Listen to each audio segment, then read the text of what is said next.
যুবক সদস্য মোহাম্মদ জসিমউদ্দিন। আসসালামু আলাইকুম। আমি বেশি কথা বলবো না।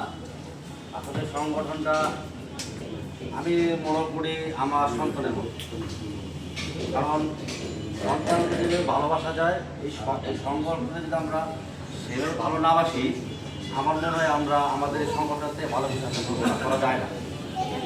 সেক্ষেত্রে আমি অনেক বেশি গুরুত্বপূর্ণ না। তা আমাদের এই সদস্য আপনি একটা কথা বলতে চাই এবং সবাইকে বলতে চাচ্ছি, সেটা হইল আমাদের সংগঠন কিন্তু এখন অনেক গ্যাপ হচ্ছে, আমাদের অনুষ্ঠানটা হচ্ছে না। আমি জানি না কেন হচ্ছে না, আমি জানি না কেন হচ্ছে না। আমার সদস্য বা সাধারণ সম্পাদক আমাদের সংগঠনের আরও কিছু অনুষ্ঠান আমাদের দ্রুত এবং বিশেষ করে মাসে একবার হলেও আমার মতে এটা করা উচিত।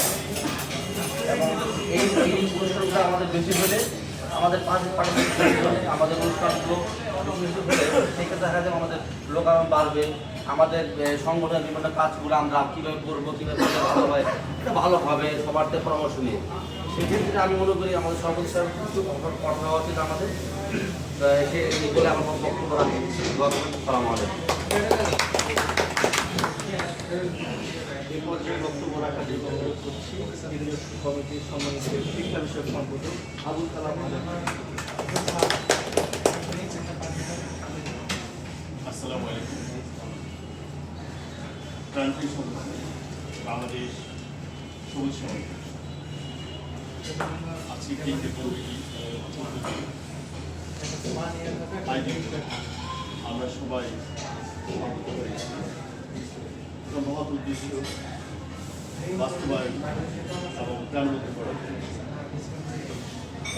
আলোচনা কথা দিয়ে বা কাজের মধ্য দিয়ে আমাদের প্রান্তীয় সংগঠনকে প্রতিষ্ঠান করেছে। আমাদের নামের মধ্যে অনেক কিছু কার্যক্রম রয়েছে।